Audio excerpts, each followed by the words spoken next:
ఓం శ్రీ దుర్గాయ నమః. కుంభరాశిలో చంద్రుడు అంటే ఇచ్చే ఫలితం.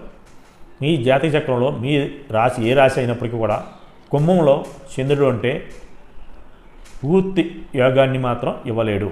దశ అంతదశలు అంతంత మాత్రంగానే యోగిస్తాయి. అదే చంద్రుడితోటి కుజుడు కలిసి ఉంటే కుజుడు కూడా పూర్తి యోగాన్ని ఇవ్వలేడు. 50-60% మధ్యలో మాత్రం దశ అంతదశలు యోగిస్తాయి. అదే బుధుడు కలిసి ఉంటే బుధుడు కూడా పూర్తి యోగాన్ని ఇవ్వడం, 50% ఇవ్వడానికి అవకాశం ఉంది దశ అంతదశలు యోగించడానికి. అదే గురువు కలిసి ఉంటే కనుక గురువు కూడా యోగాన్ని అంత ఇవ్వలేడు, 60% ఇవ్వడానికి అవకాశం ఉంది దశ అంతదశలు యోగించడానికి.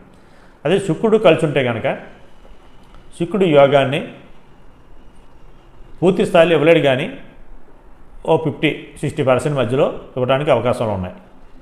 అదే శని కలిసి ఉంటే కనుక శని యోగాన్ని ఇస్తాడు, స్వక్షేత్రం అయింది కాబట్టి అది 75% ఇవ్వగలడు. 25% మాత్రం అడ్డుకోవడానికి చంద్రుడు ఉన్నాడు అక్కడ. శని చంద్రుడు కలయిక అంత మంచిది కాదు కాబట్టి మనసు బాగోపోవటం, డిప్రెషన్ లోనవ్వటం, ఎందుకు ఈ జన్మ అన్న ఆలోచన రావటం, దీర్ఘ ఆలోచనలో అవి కలుగుతాయి. దాని మీదట శని చంద్రులకి పరిహారం చేయించుకోవడం మంచిది. అలాగే చంద్రుడితోటి రాహువు కలిసి ఉంటే కనుక రాహువు 40% యోగాన్ని ఇస్తాడు దశాంతదశ. కేతువు కలిసి ఉంటే కనుక కేతువు కూడా అంతే 40% మాత్రమే ఇవ్వగలడు, అంతకు మించి ఇవ్వలేడు. ఇప్పుడు చెప్పిన కాంబినేషన్స్లో మీ జాతక చక్రం ఉన్నా, లేదు సింగిల్గా చంద్రుడు ఉన్నా, అది శుభ ఫలితాలు ఇచ్చే గ్రహాలని పక్కన పెట్టి మీకు మంచి ఫలితాలు ఇవ్వని చెప్పినటువంటి గ్రహాలకి పరిహారం మాత్రం చేయించుకోండి.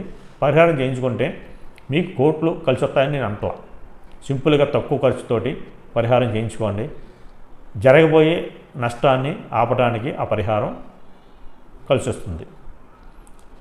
పరిహారం చేయించుకుని శుభాన్ని పొందండి. శుభం.